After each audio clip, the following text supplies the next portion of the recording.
ஜெயம் ரவி நீங்க எல்லாம் வந்து என்ன படம் பண்ணீங்க, தெலுங்கு படத்தை டப் பண்ணி மட்டும்தான் நீங்க வந்து ஃபேமஸ் ஆனீங்க.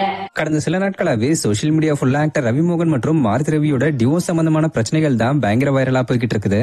ஆக்சுவலா இது வைரலா இருக்கிறதுனாலயே பலரும் இதை யூடியூப்ல எடுத்து பேசிக்கிட்டு வராங்க.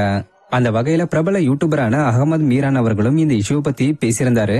அதுல ஆர்த்தி ரவிக்கு சப்போர்ட்டாவும் ஆக்டர் ரவிமோகனுக்கு ஆப்போசிட்டாவும் தான் பேசியிருந்தாரு.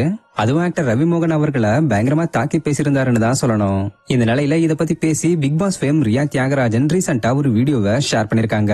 இப்போ வந்து ஜெயம் ரவி அவரோட இஷ்யூ பத்தி எல்லாரும் பேசிட்டு இருக்காங்க. நான் இதை பத்தி பேசவே நினைச்சேன். பட் அன்பார்ச்சுனேட்லி நான் அகமது மீரான் அவரோட யூடியூப் சேனல்ல ஒரு வீடியோ ஒண்ணு பார்த்தேன். I really felt so bad. இதை பத்தி பேசாம இருக்கணும் அப்படின்னு என்னால ரெசிஸ்டே பண்ண முடியல. அந்த வீடியோல அவர் என்ன சொல்லியிருப்பாரு அப்படின்னு பாத்தீங்கன்னா, ஜெயம் ரவி நீங்க எல்லாம் வந்து என்ன படம் பண்ணீங்க, தெலுங்கு படத்தை டப் பண்ணி மட்டும்தான் நீங்க வந்து ஃபேமஸ் ஆனீங்க. இப்ப என்ன நல்ல படங்கள் நீங்க கொடுக்குறீங்க, உங்க படங்கள்லாம் யாருமே வந்து தியேட்டர்ல பார்க்கவே கூடாது, பீப்புள் நீங்க இதை வாட்சே பண்ணாதீங்க, அவரோட படங்களை வந்து பாய்காட் பண்ணுங்கன்ற லெவல்ல அவர் பேசியிருப்பாரு. எனக்கு அது ரொம்ப தப்பா பட்டுச்சு.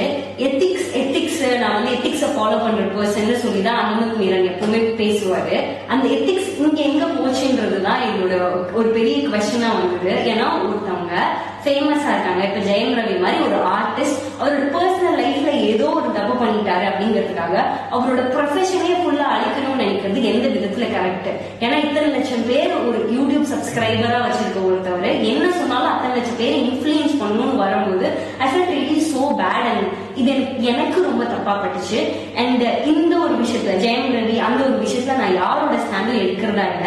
எனக்கு பர்சனலா அவர் என்ன கோத்ரூ பண்ணிருக்காருன்னு அவருக்கு மட்டும் தான் தெரியும். இவங்களோட வெர்ஷன் இவங்களுக்கு மட்டும் தான் தெரியும். At the same time Aarthi அவங்களோட வெர்ஷன் அவங்களுக்கு மட்டும் தான் தெரியும். சோ இதை பத்தி பேசுறதுக்கு நான் யாருமே கிடையாது.